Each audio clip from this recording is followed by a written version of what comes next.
Good morning, ladies and gentlemen. Nice to see you here at the Wilson Center. Thank you very much for being here with us. This is a very, very exciting time in bilateral relations, sometimes a little bit too exciting. I think all of us are hoping that there will be a break at some point where we can basically sit down and begin to think about things. I know that from my personal point of view, it's been a hectic year, and sometimes I feel as though I've been beaten about the head with a stick, and then I need to go home and just have a nice tequila and relax for a second. And unfortunately, there's not enough hours in the day to do that many times. So, one of the things that is a constant is that when you see a change of administration here in the United States or in Mexico, there is of course the opportunity to propose new ideas. There is a break with the past in many ways, and this is an opportunity for us to, as think tanks, to get our ideas on the agenda. And here at the Wilson Center, of course, we're constantly thinking about questions of impact on policy, and that's exactly what we planned for last year. And so during 2016, we spent a lot of time thinking about the publications, the events, the programming that we could undertake that would really have an impact upon the new administration. And so we were all ready to go in November of last year, supposing a certain turnout of the election process, and it was not what most people expected. And as I've said a few times recently, there was an immediate moment where we thought, well, this is going to be very, very different, so maybe we need to drain the bath. Not drain the swamp, but drain the bath.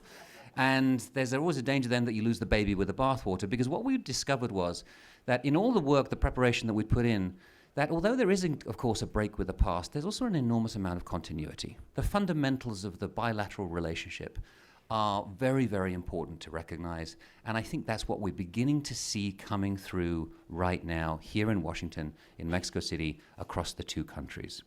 Of course, we had to deal with the volatility of the first weeks of the new administration, and from our point of view at the Mexico Institute, there was a tendency to think, why us? But of course, everybody was dealing with volatility and change and uncertainty. And one of the things that I would just like to make the point here on stage is that these times of uncertainty reaffirm the importance of institutions like the Wilson Center. I think it is fundamentally important that institutions like our own exist, that are bipartisan, analytical, that provide interesting and important ideas. And I think the attendance for today's event shows that. We had almost 400 people register for this event. And some people would say, well, that is the Trump factor. He's very, very good for ratings. And certainly it's generated an enormous amount of interest in international affairs. And you know, that's something that we are very happy to take advantage of and to put our ideas out there to a bigger audience than we would normally have. At this point, before I introduce our friend the ambassador, let me just say that I'm extremely proud of the Wilson Center Mexico Institute team. Pretty much everybody you'll see here on stage today is a member of that team, either as a fellow, as a member of the board, as somebody who is working very closely with us. And I have to say, I feel blessed that I'm allowed to head up this Mexico Institute, which has such an incredible team. I mean, it's an extraordinary resource, human capital behind us. And that leads me into my introduction, because Ambassador Jerónimo Gutiérrez, who is with us here today, has agreed to join the Mexico Institute board in his role as ambassador, and we're delighted to have him with us and to work with him during his time here in Washington. Jerónimo Gutiérrez is, of course, someone who's been a good friend to many of us here in this room over the years, and a soldier in the cause of bilateral relations in many, many different capacities. So he has an enormously long bio, which I will not read. But before I get into some of the abbreviated version of that, let me just say, Ambassador, that I am delighted that you're here in Washington. We've known each other for almost 20 years in different capacities. And I will never forget the kindness that you showed me one day when I was trapped in Ottawa Airport, and you had a lounge pass, and you invited me in with you because there was a flight delay. And I was able to have a drink, which actually sort of, smoothed the pain of flying back to Mexico that particular day because of the delays. So thank you very much for that. And that was at the time when, of course, you were in a capacity which is relevant today. You were, at that point, the Undersecretary for North America at Relaciones Exteriores, which a role you served from 2003 to 2006. And in that role, you coordinated day-to-day trilateral and bilateral affairs with Mexico's North America partners and supervised the operations of over 50 Mexican consular offices in the region. You led negotiations for the creation of the Security and Prosperity Partnership for North America, the SPP, something which many of us have lamented its demise when we saw a change of administration in 2008. That was a very valuable institutional approach. After that, of course, you became Undersecretary for Latin America and the Caribbean. Again, very, very important in thinking about ways in which Mexico and the United States can collaborate on questions of citizen security, economic development. You were also, of course, Deputy Secretary for Governance and Homeland Security in the Secretaría de Gobernación between 2009 and 2010. And immediately prior to coming here to Washington, Managing Director of the North American Development Bank. And let me just emphasize one fact from the bio at the NAD Bank, which is that you grew the loan portfolio at an average annual rate of 32%, reaching $1.4 billion in 2016. That was at an institution which many people thought would always remain a small and conservative institution. You managed to greatly increase its outreach and its impact. So congratulations on that. Let me just say one last thing about you. Of course, you are an ETAM graduate. And of course, I taught there for a long time, and I know how much you had to suffer during your undergraduate, and that prepared you for your master's degree in public administration at the John F. Kennedy School at Harvard. You are a very distinguished public servant, Ambassador. We're delighted to have you with us. Welcome to the Wilson Center officially. Welcome to Washington from us, and good luck with everything that you're going to do here. I know it's not going to be an easy job, but it's going to be an endlessly fascinating one. And let me just kick off with a question, which is, where do you see the relationship today? As you came in, you were named on the January 13th to the ambassadorship, and in that time you have seen an enormous amount of change in the tone, in the direction, in the language, and of course in the people who are undertaking the relationship. Where do you see things at this particular point in time? Good morning to all of you. It's really a pleasure to be here. First of all, allow me to thank the Mexico Institute here at the Woodrow Wilson Center for the opportunity to be here with all of you to share this table. Duncan, you've been much too generous with your introduction. I appreciate it very much. And it's always, you were just noting the importance of institution like the Woodrow Wilson, and I cannot stress that point enough, both personally and institutionally. I have learned to appreciate a lot the importance of the Mexico Institute and the Woodrow Wilson Center in general, and precisely at times where ideas are being challenged, and it's these type of institutions that provide the space and the opportunity for thoughtful analysis and reflection. So again, from a personal point of view and also from an institutional point of view, I've always appreciated what the center does in terms of providing the space for reflection and analysis, and also for coming forward with all sort of proposals about how to improve, in this case, the U.S. and the Mexico relationship. So it's really great to be here. Taking a look at the lists of speakers that are going to be here with us throughout the day, which is quite frankly a great list. I have the privilege of knowing actually all of them, which I'm very glad about that. I'm tempted to just sit down and listen about what all the speakers have to say before I finish drafting our strategy, but that probably wouldn't look too good. And I guess you're expecting to hear from me what the Mexican government is intending to do given the context. So I'll try to do my best. Let me start trying to address the question that you just mentioned. When I was being confirmed by the Senate in Mexico just really some weeks back, I made a statement which was public, and I said that the U.S. Mexico bilateral relation was at a critical point. Mind you, not a crisis, at a critical point. And that statement made somewhat of waves, obviously, for several reasons. And I think that if we understand a critical point as a moment in time, at a point where, unless appropriate and according reaction is taken, things will be fundamentally different. And I think that's precisely where we are in the U.S. Mexico bilateral relationship. If appropriate and according action is not taken, things will be fundamentally different. And to be sure, that is perhaps what some people want, to have a fundamentally different U.S. and Mexico bilateral relationship. So that can be understood, but I think that if you look, if that's where we are, you say where the relationship, that's where we are, I think that it's worthwhile, even though change is always good. I'm a believer that change is always good. I think it's worthwhile thinking about briefly about what this relationship has been, especially, I would say, over the last 25 to 30 years. Because I think that thanks to the work on people on both sides of the border, over the past, again, 30 years, just to use a round number, the relationship has clearly evolved, in my view, with a very positive trend line. And that relationship has evolved essentially based on, let's put it, 2 premises.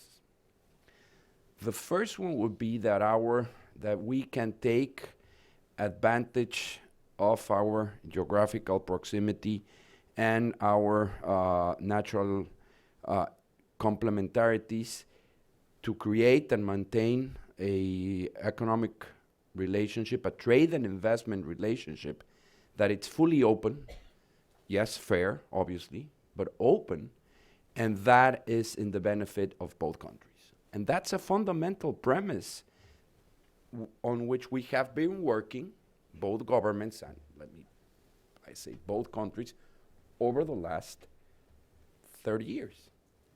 Open and fair trade and investment flows. Obviously, the Mexican government strongly believes that premise should be kept and should be maintained and should be cared for. The second one, I think, that we've learned over the past several decades is that it's obvious we do have a lot of challenges. Many of those challenges are manifested at the border region, and all of you know about them. But the second fundamental premise is that it is better to talk to each other and cooperate to face those challenges, whether we're looking at a natural disaster reaction, or water at the border, or the immigration phenomenon, or you name it. It's better if we cooperate, talk to each other, instead of pointing fingers at each other. And I think that over the course of the last 30 years, we've come to realize, both sides, that actually works. We have faced several, challenges over that period of different degree of complexity and importance, but we have been able to address them in that way, I would say in a satisfactory manner. And the third one, I think, is that as security threats and risks evolve quickly,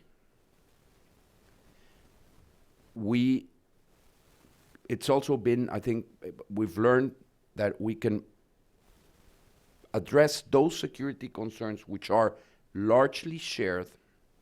Maybe not all of them are shared, but largely shared also through cooperation. And that our security, the security of both countries, is better served to the extent that we're talking to each other, that we're sharing intelligence, and that we're cooperating. Again, it doesn't mean that we see eyeball to eyeball on all of the security challenges, but they are clearly evolving very quickly, worldwide, and in what I would label a very complex geopolitical environment, and I think most people would agree to that, we're pretty good neighbors. Mm-hmm. And if we stay that way, we are serving both our economic well-being and our security. So those premises is what really have guided, in my view, the relation over the last 30 years. So if change is coming, okay, let's look at what are the type of changes that we agree are welcome, but let's not lose track of those three fundamental premises. This conference is about the challenges and opportunities as the Trump administration starts. So let me just try to throw into the discussion maybe a couple of challenges and opportunities the way I see them. I think one of the major challenges that we need to face is misconception and disinformation about what the relationship is, what it's not, how does it really work, how does it affect communities throughout Mexico and throughout the United States. All of us here, to some extent, know or are fairly nuanced about the bilateral relationship, understand, and even all of us have, to some extent, I would say, a similar narrative. We were just talking yesterday about this. But there is clearly misconceptions about the relationship, both in Mexico and, quite frankly, very much present nowadays in the United States. Not only within the administration, but also in communities throughout the United States. What does it involve for someone in the Midwest, in a small rural community, having Mexico as a partner, as a neighbor, as a trade partner? What does that even from the security point of view? And there is I think it's fair to say that an important percentage of the population here, I don't know exactly what percentage, but probably an important percentage, does consider its security and its well-being, it's being challenged by globalization, by international institutions, by trade. So we need to address that. And I think a major challenge is again, taking that raw national data about what the relationship is, and how does it affect and benefit people to the very local level, so people will have a better understanding of what's at stake. If we're going to change it, let's just make sure that we understand very clearly what's at stake. The second one, and it's quite clear, is we need to, it's probably in the benefit of both sides and everybody, to tone down the political dialogue, the rhetoric. I think that, it's always good. I think that, a relation that it's so comprehensive and so vast, we're surely going to have differences. I think it's very clear, to some extent now what those differences are with the Trump administration. But that doesn't mean we cannot, have a toned down dialogue and even a constructive dialogue on how to address those differences. And the third challenge is precisely because I think there is at least the possibility of, in the case of Mexico, reviving a anti-American sentiment that I would say used to be there, and that has been somewhat mitigated over the years. And quite frankly, there's also a possibility, I think, of either generating or fostering a very strong anti-Mexican sentiment here in the United States. And I think that would be a huge mistake, and that would be extremely detrimental to the overall bilateral relationship. Now, as it's often said, or maybe it's a common ground, but all different moments do imply great opportunity. If we keep our heads cool, if we set clear objectives, and we stand on firm principles, we can take advantage of this challenging time. And when I say we, I'm referring both to the United States and Mexico. What are some of the opportunities I see? Let me just start with a very broad opportunity. In some ways, what we're seeing now is what I would call our first post-NAFTA strong disagreement between Mexico and the United States. And by post-NAFTA, you mean post-NAFTA negotiations, Yes, as opposed to not after the existence of NAFTA? After, let's just say after even the negotiation, no? We have faced different tough moments, and we have here people that have been very much involved in those moments, from the trade negotiations with Carla Hills to U.S. ambassadors and several other that I can see from here that we have had times where, or episodes or moments where the relation has gotten extremely tense. But I think this is, in a way, the first true post-NAFTA, again, let me call it strong disagreement, to say the least, to be a bit diplomatic. And that's different. Because if we overcome this moment, I think we will be able to have a much more mature relationship at least between the governments. Because over the last, again, 3 decades, at least on the Mexican side, we have basically understood that we were evolving from, let me quote, distant neighbors to partners, and that an important part of our development model was linked to the idea of a cooperation relation and an open and strong economic interdependence with the United States, and mostly also with our Canadian friends. So this is we're now in a different era, and we are having a very strong disagreement, and we are looking things differently right now. So if we're able to overcome them, and I think we will, we can have, again, a much more we're going to know more about each other. This is, in a sense, a strong disagreement as partners still, not as distant neighbors, if I may use that phrase. And I think that will help us. Two other things, 2 other opportunities. Everywhere there's concern about employment. There's concern about employment in Mexico. There's concern about employment in the United States. There's concern about employment, and I mean keeping and creating more and better jobs everywhere you looked at. That's a central concern of people and governments. If that is a concern, and we must review how can we modernize, update our free trade agreement, so be it.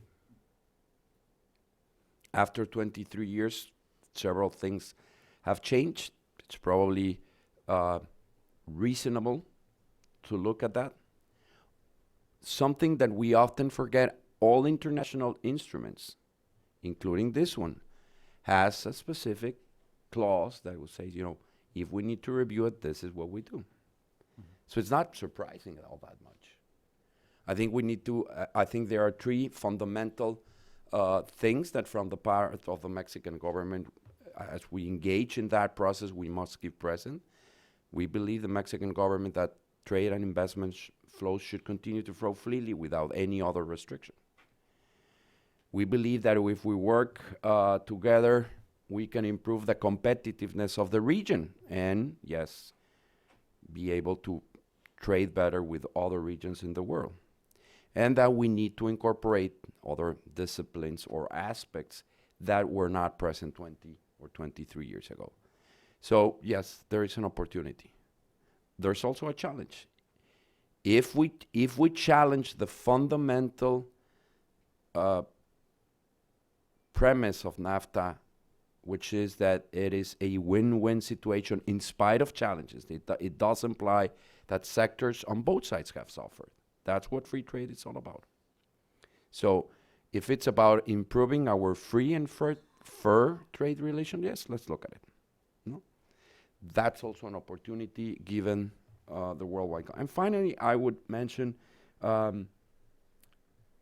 5 years ago, many of you perhaps sitting here, including myself, would have not imagined the possibility of Mexico having engaged in the fundamental energy reform as it did just some years back.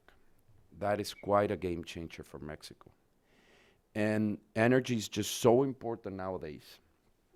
And the center has written a lot about the energy opportunities between Mexico and the United States. And I do think that given that reform that, believe me, took a lot of effort on the part, and I think a extremely brave and correct decision on the part of the Peña Nieto government, we have an opportunity to, as it's often said, work and have greater energy security and take further advantage of our complementarity. So that's where I see some challenges and some opportunities. The only true thing also, is that I'm not going to be bored while here. So thank you very much, and it's great to be here. Thank you, Ramon.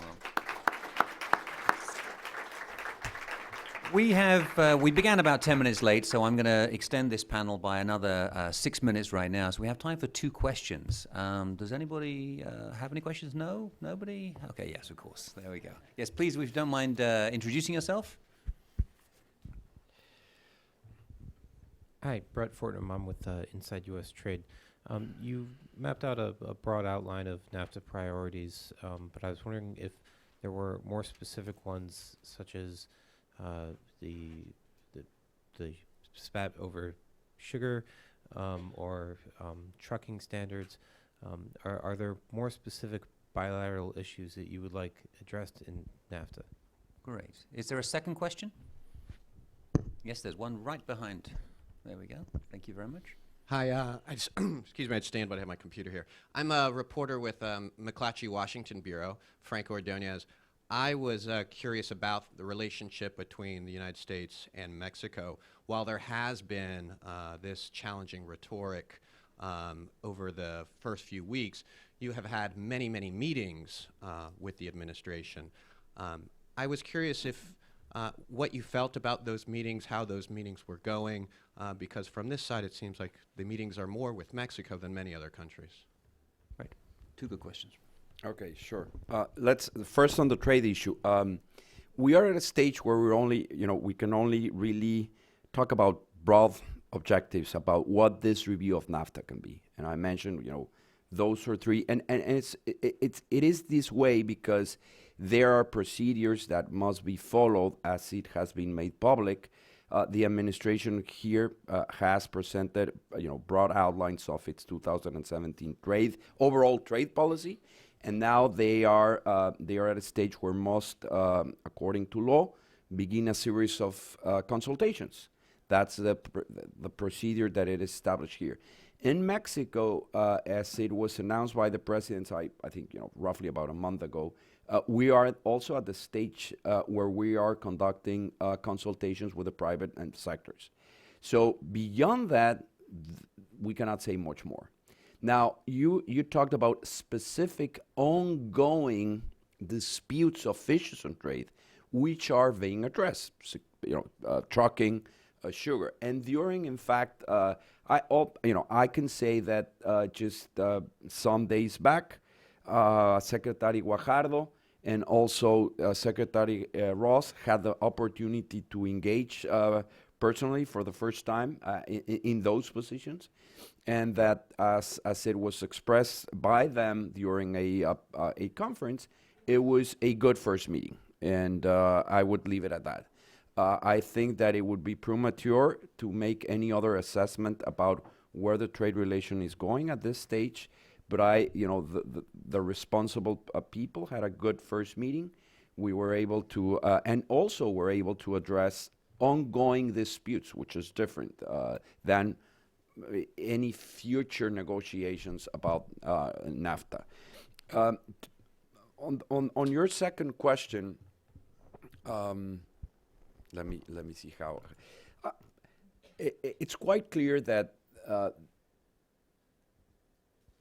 the administration here is slowly, hopefully but surely, getting settled, and that's perhaps normal of any new administration. As you know, there are a series of confirmations that have taken place.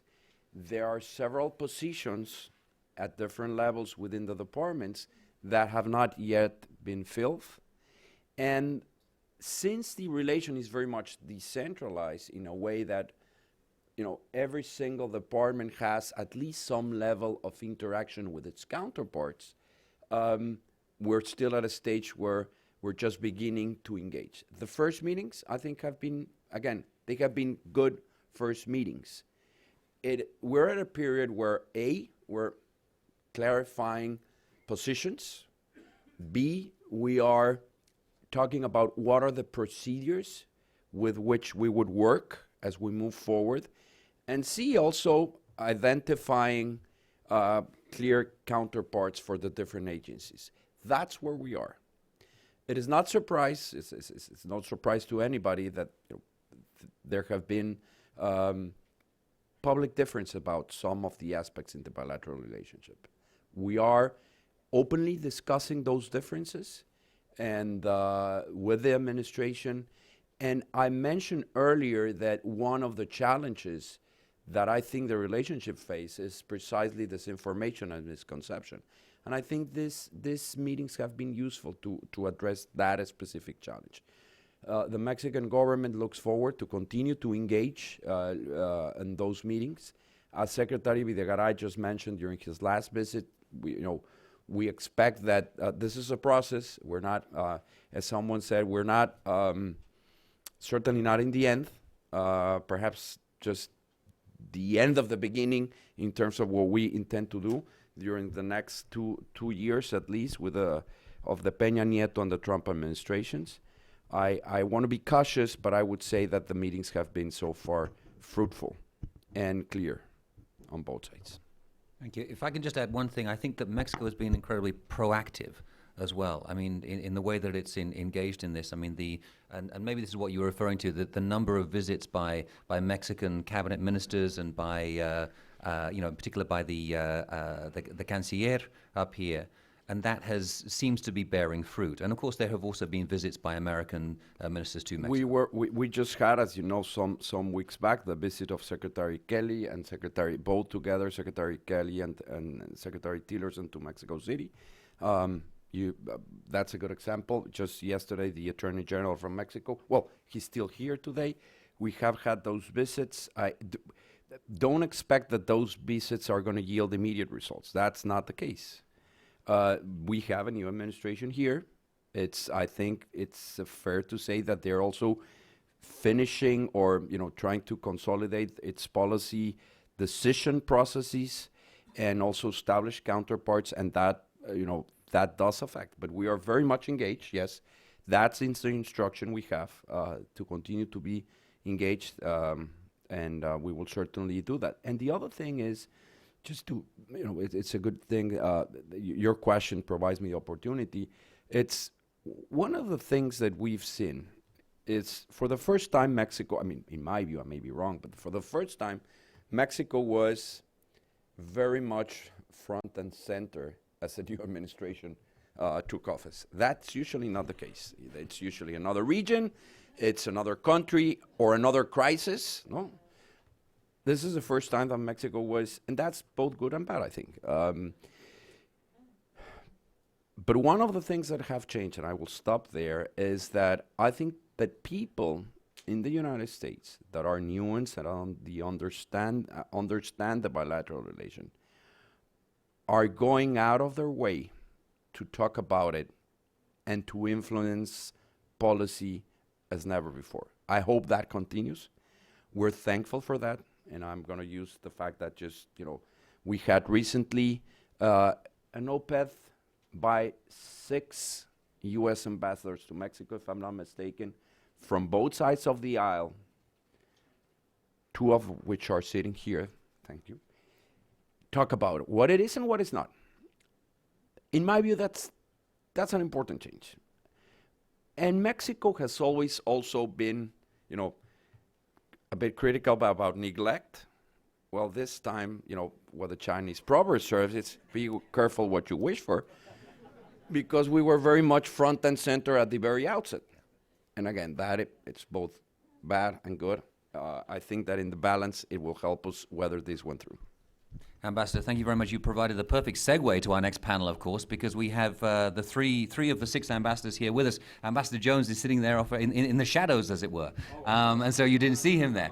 But we're I apologize, Jim. The light was right. And we're delighted that you mentioned that, because of course it was an idea that was generated here at the Wilson Center with Ambassador Tony Wayne, who reached out to the other ambassadors, and it was a very important moment, I think. So I'm very glad that you made reference to that.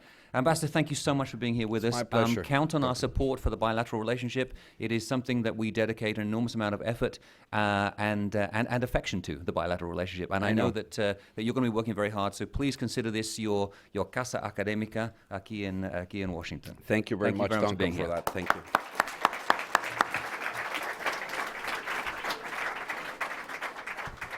If I can invite Amy Glover to the stage with the 3 ambassadors. Thank you.